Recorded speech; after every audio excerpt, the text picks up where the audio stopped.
Olá pessoal, bem-vindos a mais um vídeo neste canal.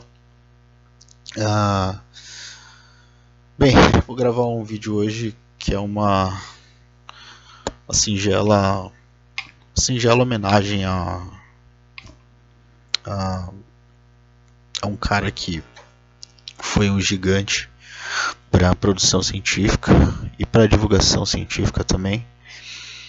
Para um cara que era, assim como eu, era entusiasta do assunto inteligência artificial e inclusive era um proponente de possíveis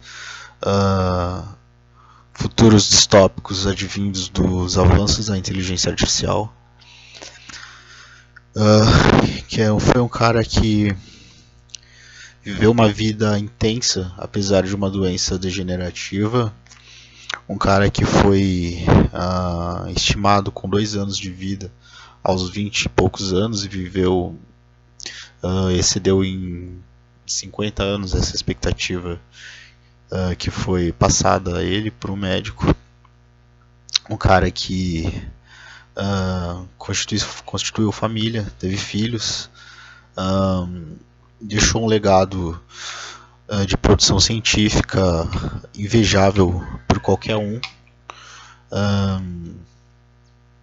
E um cara que soube falar a linguagem tanto mais técnica, soube tanto falar para a comunidade científica e ser reconhecido na academia, quanto para o grande público.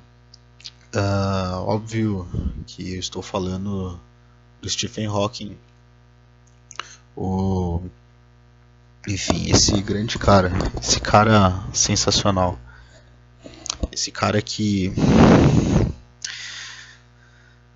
enfim, o que falar de um cara que morreu e foi tão homenageado por tanta gente importante. Um cara que, apesar de não ser próximo de nós aqui, acho que de ninguém, que das muitas homenagens que foram feitas, é um cara que pra gente é como se ele fosse próximo, sabe? Eu vi o Pirula falou uma coisa parecida no vídeo dele, que ele gravou em homenagem ao Hawking, que eu recomendo, claro, que vocês assistam. Eu acho que o Sakane também falou alguma coisa parecida. É um cara que, assim, o cara que vai deixar falta. O cara que vai deixar falta aí no mundo aí onde acredita-se que a Terra é plana, onde faz-se campanha anti-vacinação. É um cara que vai fazer falta. E assim, eu, como também um entusiasta das ciências como um todo, e um cara que tenta minimamente divulgar a ciência, eu não poderia deixar de registrar essa singela homenagem ao Professor Hawking, um cara que trabalhou aí até os seus últimos dias de vida, um cara que, apesar da doença que tinha, era diretor de um centro de pesquisas de uma das maiores universidades do mundo, da Universidade de Cambridge. Ele era diretor do núcleo de física teórica, professor emérito, sentou na cadeira que foi do Newton nessa universidade. É um cara que, enfim, o que falar de um cara desse? O que eu já é um cara não meramente graduado em ADS e postulante a mestrado na área. Posso falar de um cara da altura, da envergadura de Stephen Hawking. Eu só posso deixar uma singela homenagem um cara que o cara que tem uma algo com que eu me identifico com ele. Stephen Hawking, para quem não sabe, ele era um grande entusiasta da inteligência artificial e, e gostava também de especular sobre o futuro, o possível futuro distópico que pode provir dos avanços da inteligência artificial. É um cara que assim. O que falar desse Stephen Hawking? É muito difícil, é muito complicado. Mas, enfim, com relação à inteligência artificial, ele, ele gostava muito de falar sobre esse tema. É um tema que eu acho que é o tema que as pessoas que acompanham esse canal minimamente gostam, curtem e querem saber mais. Mas enfim, dentro dos estudos da IA existe um campo, existem algumas linhas que apontam que haverá um momento em que as máquinas ultrapassarão os seres humanos na capacidade cognitiva. Pode ser em algum ponto específico ou pode ser de maneira genérica. Muito provavelmente em algum ponto específico, tá? Uma inteligência mais generalizada, mais geral, ainda está assim, muito longe disso. Mas em algum momento as máquinas nos superarão em algum aspecto e elas poderão produzir outras máquinas, outras inteligências artificiais que estão além da nossa capacidade de produzir. E isso é uma coisa um pouco perigosa, porque nós não sabemos o que pode advir disso. É perigosa no sentido de nós não sabemos o que pode vir. E aí especula-se que, sei lá, as máquinas podem achar que os seres humanos estão atrapalhando em algo, é coisa de filme de Hollywood, né? Coisa de Exterminador do Futuro. Muito pouco provável que isso, do jeito que eu tô falando, ou assim, no aspecto do filme Exterminador do Futuro, nesse aspecto de filme hollywoodiano aconteça, porém, pode acontecer. Pode vir coisa muito ruim do avanço da inteligência artificial. E o Stephen Hawking, em uma entrevista em 2017, que inclusive é uma das fontes do meu TCC, eu vou deixar o link aí na descrição, ele fala que a inteligência artificial poderá salvar a humanidade ou ser o seu fim, basicamente. E essa é uma visão que existe dentro da academia, em pesquisas sérias, e é algo muito interessante. Então, um cara que foi tudo o que foi, e além disso, de tudo, gostava ainda desse assunto, inteligência artificial, acho que minimamente merecia essa singela homenagem aqui, que não vai chegar aos pés de Stephen Hawking.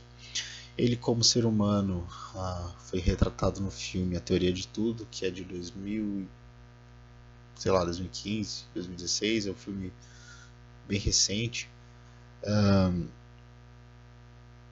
E ele foi uma pessoa como eu e você, ele cometeu erros.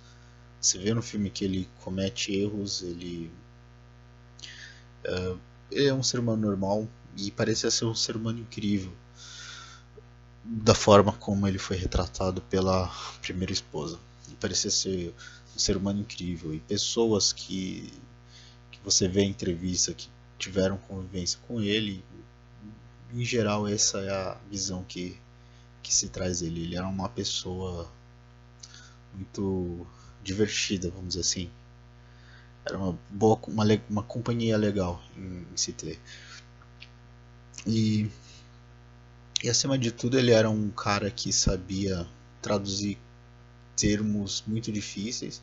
Ele teve uma produção bibliográfica incrível. Ele é o proponente daquela teoria da radiação Hawking, que basicamente conseguiu unir dois campos muito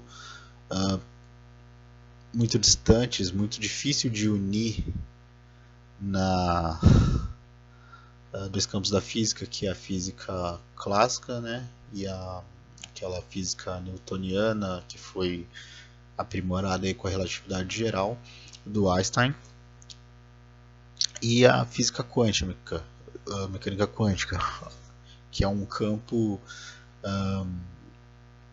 que estuda o que acontece a nível de partículas, a um nível onde, enfim, é um nível que nós não conseguimos enxergar a olho nu. E as teorias esses campos geralmente não, obviamente eles têm que interagir entre si. Então quando se trata de itens relativísticos, de velocidades relativísticas, como acontece com a aceleração de partículas que se faz em experimentos para a mecânica quântica, obviamente que os cálculos da relatividade geral têm que entrar na conta, senão as coisas não vão funcionar. Então elas são conexas entre si, porém os eventos em si, a natureza dos cálculos que explicam um e o outro são diferentes. A mecânica quântica ela trabalha com probabilidades, e a mecânica física, a mecânica clássica, ela trabalha com cálculos mais, como é que eu posso falar? Não é a probabilidade, ela trata ela é mais determinística, vamos dizer assim. Não sei se algum físico vê que eu estou falando muita besteira, por favor aí me corrige, porque assim, muito conceito a gente trata de maneira equivocada às vezes, mas não é esse o ponto. A questão é, ele conseguiu unir dois campos que é muito difícil de unir numa teoria física, que é a relatividade geral, e a mecânica quântica nessa teoria da radiação Hawking, né? Que é basicamente, ele diz que a informação daquilo que entra no buraco negro é expelida em forma de energia, de uma radiação, e de modo a não se perder a informação do que entra no buraco negro. E ele usa conceitos da mecânica quântica, de entrelaçamento, da dualidade. Enfim, ele usa alguns conceitos físicos que eu não vou entrar muito, até porque eu não domino tanto assim para entrar, então a chance de eu falar alguma besteira é grande. Mas basicamente, duas partículas, uma negativa e uma outra positiva, uma cai no buraco negro e a outra é expelida para o universo, para fora do buraco negro, na forma dessa radiação. E, bem, ele levou também a produção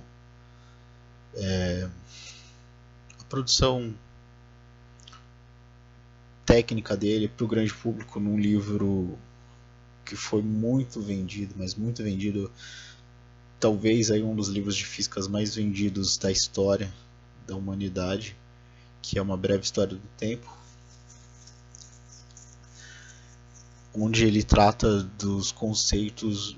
Bem, ele muitos anos antes disso ele lança um outro livro que é mais técnico, e ele trata do mesmo tema que ele trata nesse Uma Breve História do Tempo, para um grupo de físicos, uma publicação para físicos, que ele depois leva para o grande público. É um cara que ajudou a levar a ciência para muita gente, ajudou a divulgar de uma maneira incrível, um poder pelo que se diz, ele tinha um poder de síntese, de explicar termos complexos para públicos em geral, desde crianças que têm muita pouca base para entender temas muito complexos, até pessoas mais velhas também, que têm alguma base, mas não é suficiente para entender de maneira. Enfim, ele abriu as portas da academia, que é um mundo muito fechado, para um grande público, que é o que a gente busca fazer aqui. Existem canais aí no YouTube que são dedicados à divulgação científica e estão todo dia aí nessa batalha, o Sérgio Sacani, por exemplo, que também fez um vídeo em homenagem ao Stephen Hawking, que eu recomendo que vocês vejam. Pirula, que é um dos maiores aí divulgadores do YouTube, uma inspiração para muita gente.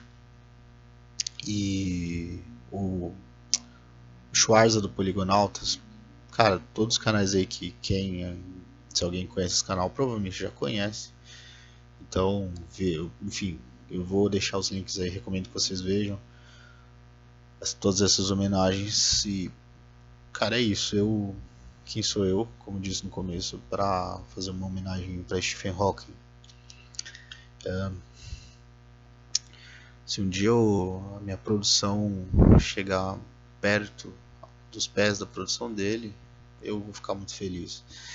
E se um dia eu puder ser, sei lá, 10% do divulgador que ele foi, que ele conseguiu levar a ciência, a física especificamente, que é mais ainda do que outras ciências, para um grande público. Eu acho que ele, Carl Sagan, são caras que ajudaram aí a popularizar a ciência, e isso é um trabalho muito interessante. E para quem não sabia, Stephen Hawking foi um grande entusiasta da inteligência artificial, gostava de especular sobre o futuro da IA e o que isso poderia representar para a humanidade, inclusive como espécie. Ele que é um cara aí que deu muitas declarações apocalípticas, vamos dizer assim, sobre o futuro da humanidade. A IA foi um dos pontos que ele usou como argumento de um possível futuro distópico aí para nossa espécie. E bem, é isso. Eu acho que eu tenho muito pouco a acrescentar. Uma coisa interessante, o Stephen Hawking, eu acho que eu falei, né? Ele trabalhou até os últimos dias de vida. Ele poderia ter ganho um prêmio Nobel com a teoria da radiação Hawking, tá? Ele não ganhou por quê? Por uma razão simples, não conseguiu se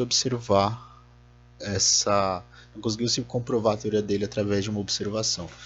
A teoria da relatividade do Einstein, por exemplo, ela foi comprovada com uma observação. Ele não ganhou um Nobel por isso. Enfim, ele esperava ganhar um Nobel com essa teoria. Infelizmente ele não ganhou, mas ele ganhou o Nobel por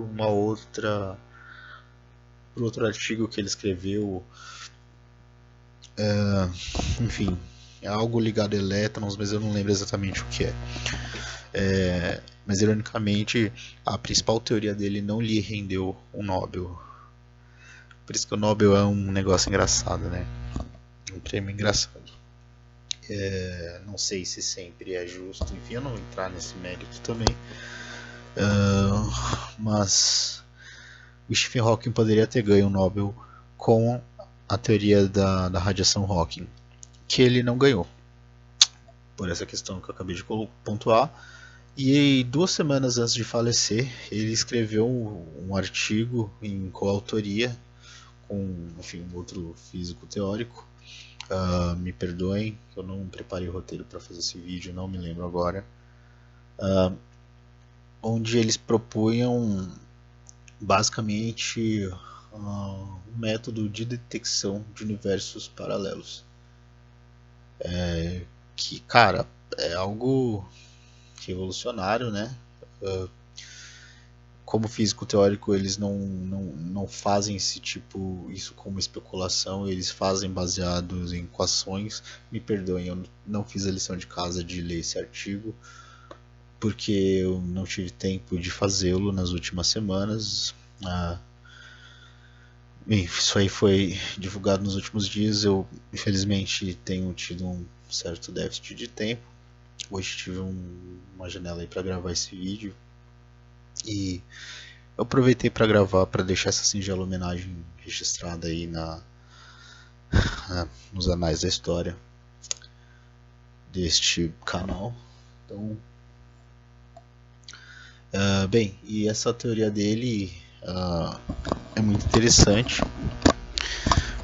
Eu sei que ela está em revisão aí, em breve ela pode ser publicada em alguma dessas revistas grandes,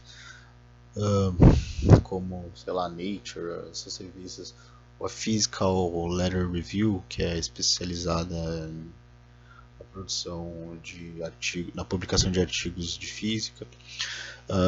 Enfim, em alguma dessas revistas grandes, e poderia ter rendido, caso não houvesse falecido, ao Hawkins um prêmio Nobel também. Mas o Nobel é um prêmio para ser ganho em vida. Então, se ele não é ganho em vida, não é ganho, basicamente. Então, infelizmente, ele não foi laureado com um Nobel, apesar de ter uma produção bibliográfica muito impressionante, muito significativa, tanto para a academia quanto para o grande público. Ele deu azar de não ter dado tempo de, em vida, ter as suas principais teorias comprovadas. E, enfim, em breve aí, postumamente, ele pode ter um artigo muito significativo também publicado. E é isso, gente. Eu tô falando aqui já há muito tempo, já tá muito grande esse vídeo. Quero deixar um agradecimento aí para quem teve paciência de assistir. Se gostou, dê um like. E é isso aí. Eu não vou entrar muito a fundo no disclaimer, não vou colocar nenhuma trilha sonora nesse vídeo. Esse vai ser um vídeo bem simples, bem seco, para não deixar de fazer essa tão singela e tão pobre e no sentido de estar muito longe de chegar perto do que representou para a história da física, para a história da ciência, para a história da humanidade. Esse cara aí que viveu, quebrou muitas expectativas, viveu com uma doença, lutou por 5 décadas de forma, lutou a vida inteira, mas 5 décadas de forma mais forte, onde a doença foi cada vez deixando ele mais debilitado, e ele, cara, 2 semanas antes de falecer, ele escreveu um artigo que pode ser uma puta de uma revolução na física. Um cara que, como ser humano, aí aparentemente foi incrível. Sem mais delongas aí, rest in peace, Professor Hawking, rest in peace.